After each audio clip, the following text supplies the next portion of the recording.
We have today Janice Cooper from the Carter Center in Georgia, who's the Carter Center's Liberia country representative, in charge of the work that the Carter Center does there. Representative for Health. And Dr. Javed, who's the president-elect of the World Psychiatric Association. And yeah, I think we'll start maybe with some questions, and then we can move to the audience as more people arrive from the last conflict session. So maybe I could have you guys introduce your personal expertise and why this is an area of interest and expertise for you, and then we can get into some questions on the topic. Good afternoon, everybody. My name is Janice Cooper. I work for the Carter Center Mental Health Program in Liberia. And for the last 8 years, we've been trying to scale up mental health services in Liberia following a protracted civil war that involved children as combatants, as well as essentially destroyed whatever healthcare system we had. So building that back up, there was not necessarily a focus on building a mental health system to support it. There were lots of opportunities to work on addressing the immediate psychosocial needs, but not those with chronic mental illness. Well, thank you very much, and good afternoon, ladies and gentlemen. My name is Afzal Javed. I'm a psychiatrist, and I'm representing World Psychiatric Association. That is the representative association for the psychiatrists, and we have got 140 member societies in the world, and almost our membership exceeds 250,000 psychiatrists.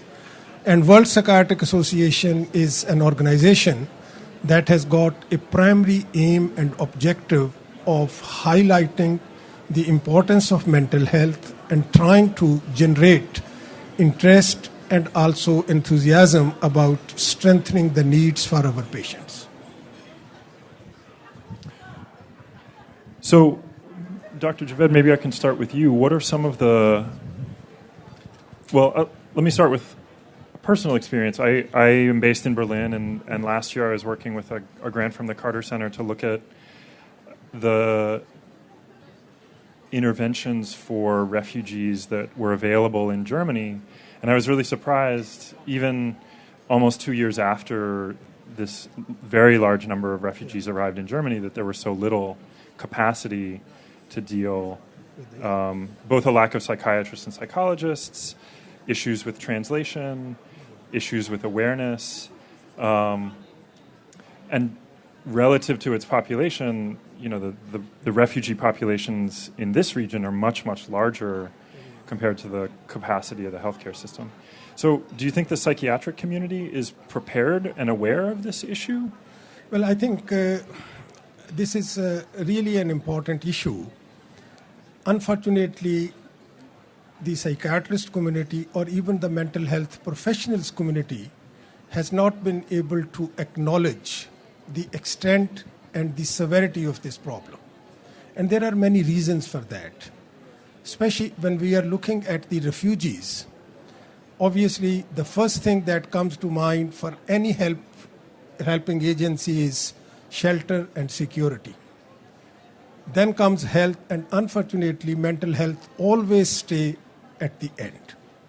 But from a conceptual point of view, if you just look at that, what is the situation generally in terms of the mental health? We commonly say that 1 in 4 or 1 in 5 will have some sort of mental health problems or difficulties. In the general population? In the general population. Yeah. There is a generally said, and Shekhar Saxena, our former director, is here, who has done a lot of work in this area. And then when it comes to the children, it is always considered that almost 1 in 10, if it is not more than that, there will be children who will have some emotional or psychological problem. Now, this is about the general population. Now, if you compare that with that population that we call refugees or internally displaced families, what will be the extent? So this is number one problem, that we do not have any data that could really give us some idea that, for example, in this particular age, in this particular situation, what are the common psychological problems? Because until and unless we do not know, we don't have the extent of the problem, we may not be able to know what are the best interventions. So this is number one problem from that view.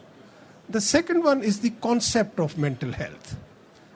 Unfortunately, overall, mental health is always considered as something linked to mental illness. But there is always a sort of another intermediate component, and that is the mental well-being. And when it comes to the refugee population or any special targeted population, the equation again goes from that if somebody has got an illness, that means he needs a mental health service. But if you look at the mental well-being, that is probably more needed for this particular population. And to understand that, there needs to be a lot of acknowledgement by the policymakers, by the professionals, or even by the families and the patients and the parents living in those. So that's the second problem that we consider that it is coming up as an obstacle for making things. And the third thing is the capacity building. We do not have enough sources to deal with the mental health problems in the general community. What to talk about these extra special populations that could actually add a lot of burden to our own resources. So looking at these three major barriers, I think this is underestimated, this is undervalued, and probably before we start considering any innovations, we have to have some broader idea that what is the problem and what problem we are facing, and then we may be able to do that. Now, just last 1 minute, depending on these three things which I have explained, World Psychiatric Association in its next action plan, we are including this special target population as the young refugees. Because we believe that if we are not going to have consideration about the mental health of the young people who are in the refugee camps or in the refugee status, then probably their future well-being will be affected in a big way. So on behalf of World Psychiatric Association, we would really like to recommend, we would really like to welcome any ideas, any suggestions that could help us in making this particular emphasis more important. Dr. Cooper, I wonder, moving off from capacity building, you mentioned on the panel stage that there was one psychiatrist for all of Liberia. Mm-hmm. One Liberian psychiatrist. One Liberian psychiatrist. Yes. Are there ways, and I know the Carter Center has been working on this, to build capacity down and work at a lower level and use resources in a different way? Right. And can you talk about alternatives maybe to sort of training psychiatrists and... Sure. Before I do that, just let me say one word on behalf of psychiatrists. And it's quite clear that in Australia and to a lesser degree in New Zealand, it's been the psychiatrists that have been calling out the incarceration and containment of refugees that are going to those shores. It's the psychiatrists that have been saying that you have children younger than 10 that are trying to commit suicide. So it's the psychiatrists that have been bringing that out when other cadre of workers would not have gotten the same political clout. So I do think that we need to remember that there are psychiatrists who are really pushing for the human rights of persons, irrespective of their mental status. I have nothing against psychiatrists. Yeah, no, I wish there were many more of them. I did want to point that out because I think that is one of the issues is that sometimes where the lower cadres that we train don't have the political clout, the psychiatrist comes in and it changes the game politically. So let me talk about the task shifting model. I'm someone that's fairly lazy, so I look to see what's already been done and try not to reinvent the wheel. And I think that was our approach in Liberia. What are the off-the-shelf things that we could get from WHO and others that we could moderate or turn to our communities and say, these are things that we might want to do. So if you go to the WHO website and the mental health department there, you'll see so much that any community, forget country, could say, I want to try and change what the status is of mental health in my community. What can we do about children with social, emotional, and behavioral issues that are not in school? Or what can we do about persons walking the street? What does it say about trying to build a system? And I think that was the approach that we took in 2010 when the Carter Center went in. We were by far not the first group of people that went in, but we felt, as WHO has talked a lot about the task shifting model, could we train nurses to be psychiatric nurses and to do the heavy lifting in terms of psychiatric care? And so with that model, we started working on developing what we call mental health clinicians. And they go through a 6-month post-basic training in mental health, and they start seeing patients, they start screening. And by the time Ebola came around, we found that they were a critical workforce in both the containment as well as dealing with the mental health effects of having a disease such as Ebola. We were very fortunate at the time that WHO and others recognized the importance of that and came in and said, we need to scale up training of MHGAP. Any of you know Mental Health Intervention Guide, which is a curriculum that nurses and PAs, healthcare workers can use so that they can do basic screening and basic assessments and then basic treatment. And during Ebola, we were able to train over 500. And it wasn't just the Carter Center. It was as a community of NGOs working with WHO, how could we scale up? And this is what we did with that. We also have been, since 2010, training traditional religious leaders, because one of the barriers to accessing care is if someone believes that someone with a psychosis or someone with anxiety or depression is actually caused by witchcraft or caused by something they have done to God, or the devil is vexed with them. And what we've basically done is worked with traditional religious leaders so that they understand what we say, stay in their lane. So they can work on issues around stigma, and we train them a lot about stigma. They can understand what is harmful practice and what is practice that's not harmful. And they can liaise with trained psychiatric providers so that those people that have psychosis and have depression, that can go and get services, but they can still have the support of their religious leaders. So that's one of the things we've been doing. And what we found is that there's a tremendous uptake in terms of referral to mental health clinicians and mid-levels that are trained using MHGAP as a result of that.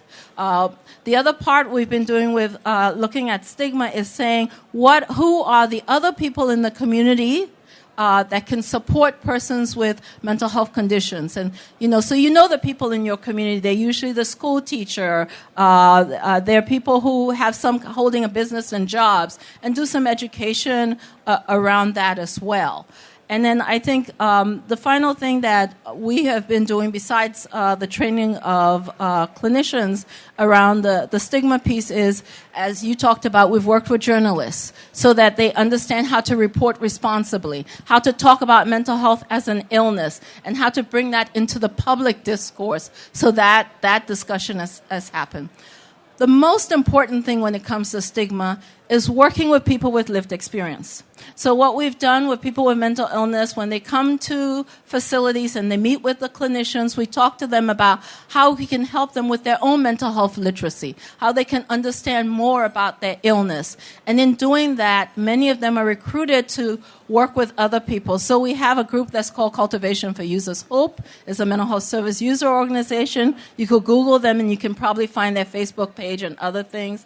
And what they do is they educate other users. They've also started, many times if you're a person with mental illness, especially schizophrenia, some people will not hire you to work for them. And so they've established these little, what they call cells, and they put their money together, and then they decide what they're going to do as an income generating activity. And then they work on that. And so what we're trying to do is to have users be able to create demand for mental health services, to be knowledgeable about policy. For example, the head of our mental health service user spoke at the the hearing at the legislature around the mental health legislation. They go around the country talking about the mental health policy so that people understand about their rights as well. So those are the kinds of things that we're trying to do in Liberia, and it's not only in Liberia. There are a whole number of low and middle income countries where people are really looking at how we can empower users in a different way. At the earlier panel, somebody was talking about empowerment, exactly that issue. I think Liberia is a slightly different case than a lot of refugees are in, because they're not able to necessarily go to the legislature and advocate for themselves. They're displaced from their cultural context, which adds a whole nother level of mental health burden. What are the barriers to scaling up programs like that exist for refugees? Maybe Dr. If you want to comment, and then Dr. Javed, what are the specific needs? I think you are absolutely right that when we talk about this subgroup of refugees, that has got some similarities, of course, with the general population, but there are many dissimilarities that could really argue that we need some special or important different ways to help and to identify the problems of these people. I think one of the major obstacles is that mental health or psychological well-being, that really comes very low in the agenda when it comes to the needs and the opportunities for this particular special group. So that is the first barrier, that nobody would like to really consider or think about mental health problems if they are not getting the shelter, or if they are hungry, if they are facing the poverty. So that is the first major barrier. The second one is that even within the community of the refugees, when somebody is facing through this, many people would consider just as a sort of a normal adjustment reaction. Because you are displaced, you have really come away from your near and dear people, and obviously that stress can always manifest in various ways. So there is usually ignored, or they are usually simply said that, oh no, this is just a sort of a simple problem, there will be no remedy for that. So that recognition at that level even makes further difficulties in getting into the true picture. And then the third thing is that obviously the capacity building, the manpower, the supporting staff. How many, in Germany there is a sort of a big number of refugees from different countries. Of course that is different from this particular region. But if you look at how many people are available to help and support these groups, you can really count it on fingers. So that's a sort of another issue, that first of all we have got less staff. The second one is that staff is not necessarily trained in the field of mental health or in recognizing the mental health or the psychological problems. So these are some of the important barriers which probably we have to really find out that how can we counteract that, or how can we convince the people who are looking after these refugee population that these are also important aspects and important issues. I can add one on the stigma point of view. I know as somebody who's written about this, there's a fear that if you say refugees have a higher likelihood of mental illness, then the perception is it adds to this: refugees are dangerous, they're a problem, I don't want to interact, they're crazy. And so it's a difficult discussion to have and get people's needs addressed, because but we have to keep this in mind. Of course, this is a sort of a impression that mentally ill are violent or mentally ill are aggressive, but this is not true. Actually, mentally ill are more discriminated as compared to the general population. So again, this really comes to our own concepts about mental illness or mental health. That is an important area. And I personally believe that the time has come that the mental health should not be practiced as a mental health. It should be practiced as a public mental health. It should have a strong component of promotion and prevention in addition to the intervention phase. And promotion and prevention is the area where mental health professionals may not be very highly expertise in these particular areas. And when you talk about difficulties like problems in refugees or problems in special groups like that, there the prevention and the promotion has got more importance as compared to the intervention.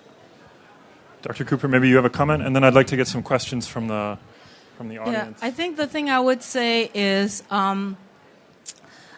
first of all, that there's psychological first aid, and we've used that a lot, especially for distressed populations. And then through doing psychological first aid, you figure out those people that have more chronic, more long-term problems that they need help with. I think one of our struggles is that, especially after an emergency, and I witnessed it during Ebola and even during the war, there would be a lot of the PSS. And so psychological supports were there initially. But then for those people that had more chronic problems, those people that clearly had problems that made them less than functional, there was nothing there. And so I don't think it's one or the other. I think it's both. And we found during Ebola there were some people who were working with the response. If you did psychological first aid with them, they were fine and they were good to go. And then others were most deeply touched by the fact that our culture never had something such as cremation, and yet they were forced to cremate people, or that they had their relatives cremated. And there were some long-term mental health issues that came with that. So I think it's not either or. I think you need to build a system, and no matter where you are, you can start a system. My name's Sarah Klein. I work for United for Global Mental Health. As an organization, we promote mental health across the world, and particularly to policymakers to try and raise funds and awareness. I want a couple of things. One was I worked on the Ebola response. As Janice knows, I was part of the WHO response team, and so saw firsthand how mental health can be an opportunity to build back better, sadly, in very tragic circumstances. So one of the things I wanted to mention and maybe ask as a question is the Dutch government under the Minister of Foreign Affairs has made mental health in emergencies and conflict settings, as you know, for refugees, a big priority for her work over the 2-3 years that she's in office. And I'm working with her with Shekhar Saxena on that. And so it'd be good to get the panel's thoughts on that. There he is. Yes. I'm working with Shekhar and I working together with the government, so it'd be good to hear your thoughts on what the Dutch government might be able to do on the period while we have this amazing opportunity to engage with through the Foreign Affairs Minister with other ministers and globally. And then secondly, I wondered if Janice or either of you wanted to talk about solutions that work on the ground.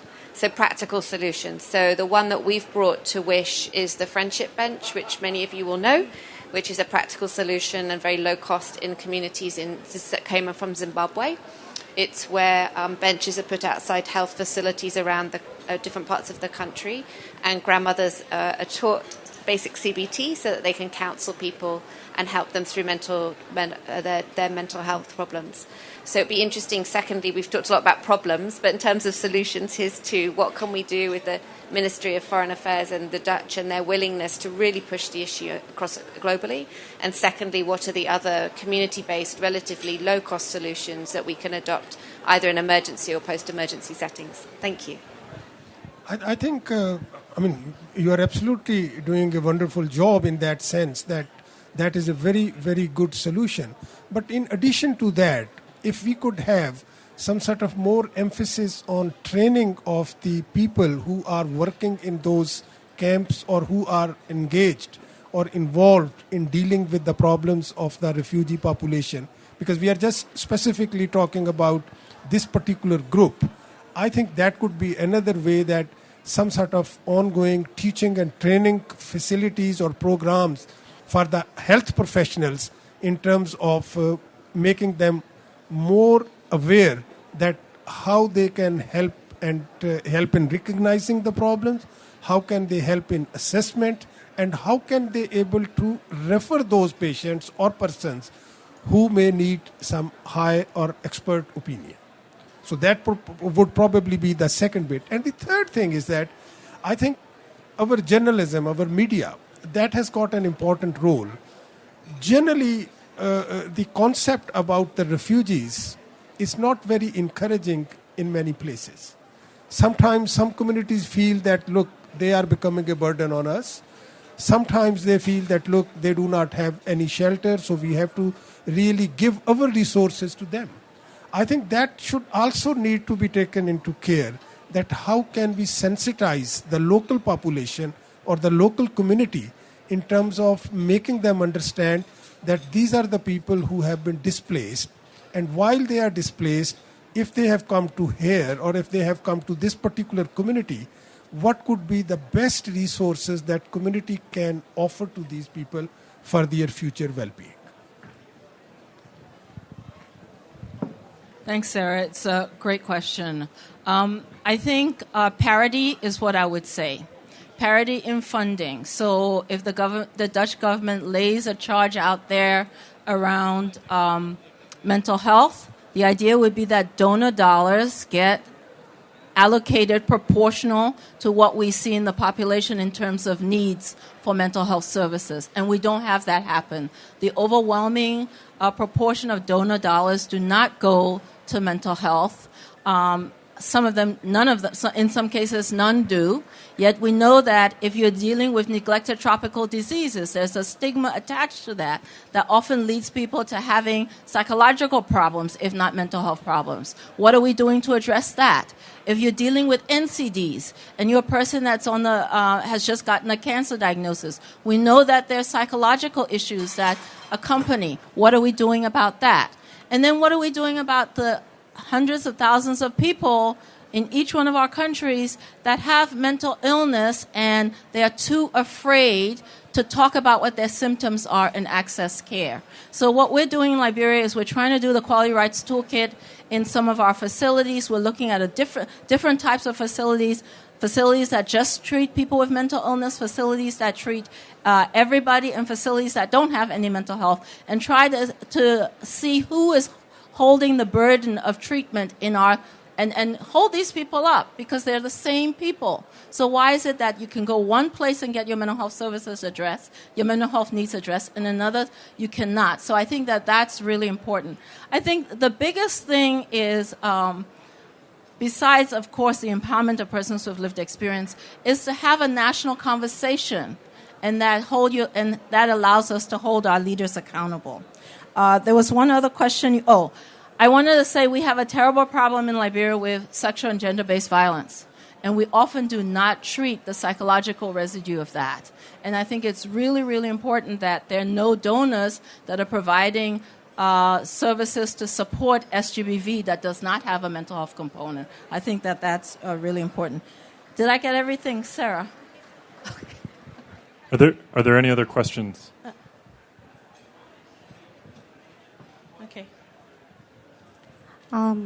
It's not a question, it's just a comment about the, I believe that mental and emotional well-being is our natural status. This is the neutral thing. Any deviation will be a disease or a disorder. It's not natural. The natural thing for us to continue our life, to build in our life, is to be in emotional well-being and mental well-being. So we don't have to go for the stigma, because it's anything else. It doesn't have to be a disease. It doesn't have to be a psychiatric or psychological disease. If you don't feel well, this is not natural. If you continue to feel unwell, this is not natural. You're supposed to be in a well-being, balanced enough to continue your life, to feel that you deserve this life. You deserve to pick for yourself the best affordable food, the best thing affordable for your family, or to live to the maximum that you can afford, or to the maximum of whatever resources available to you. So this is the same thing for the refugee. If we can just focus on this emotional well-being of those refugees, let them feel that they worth to live, they worth to get the best out of what is available to them in life. You don't have to wait for others to provide them with food or to provide them with shelter or whatever. It's their right. They can go and search for it. And the same thing for prevention. If we can say war and all the damages that happen with war, it doesn't occur all of a sudden to any country. There is a trend, there is a specific profile for countries that usually get the damage out of war, right? So, and mostly it's a gradual deterioration in the quality of life of those people. Yeah, so if we can focus on prevent the war, let's say the war is preventable.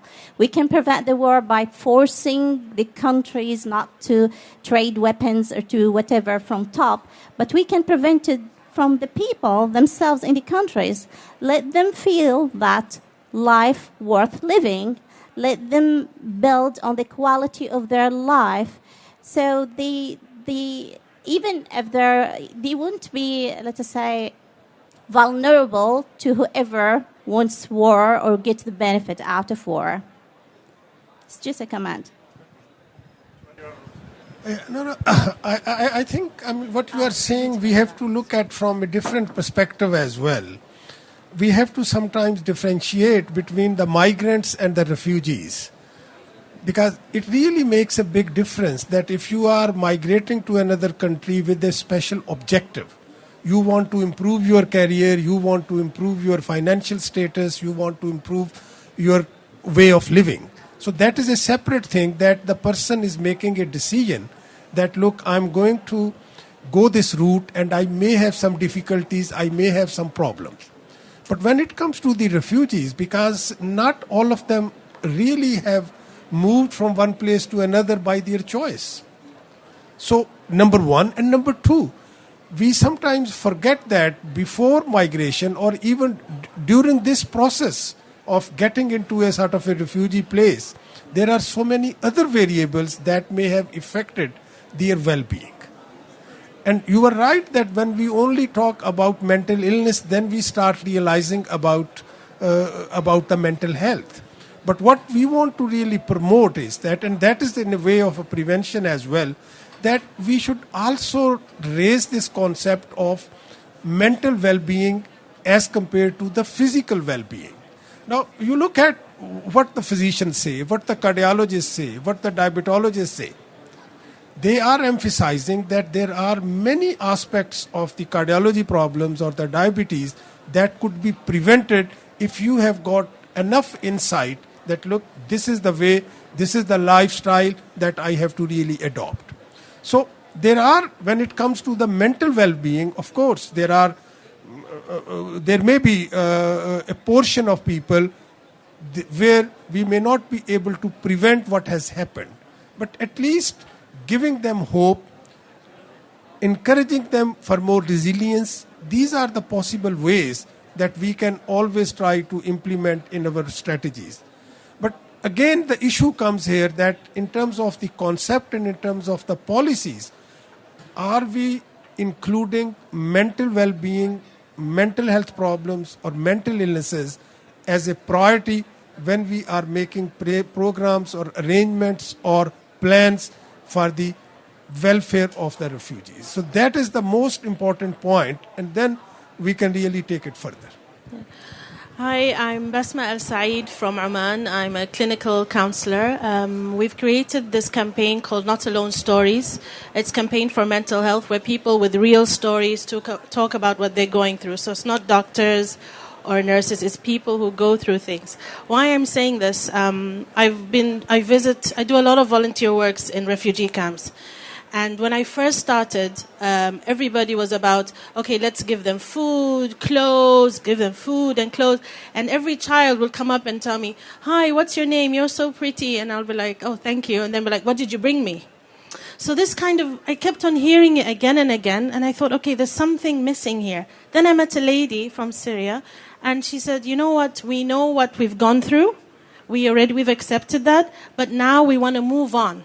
This was a time where my kind of, I could say, this is where everything changed with me. And I thought we have to also include, as you just said, programs. PTSD, I think, is one of the main things that we have to talk about. Because they have gone, as we know, if people have gone through traumatic experience, we have to talk about this. Nobody was talking to them about this. There was no programs for mental health. And I think that's very important.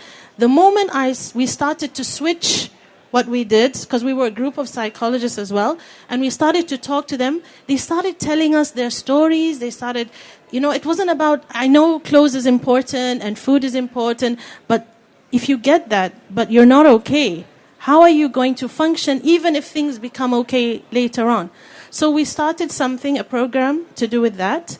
And also, I noticed that the people who worked in the camp didn't understand, differentiate. There's a difference between a refugee and it's different. Some people were, living in a certain state and then they've changed. Some people not. So they just treated everyone the same way. I don't mean in time of title or something, but the mental health way. It had to be dealt differently. And I kept on seeing this. I went to Jordan and then I went to Lebanon and it was the same issue.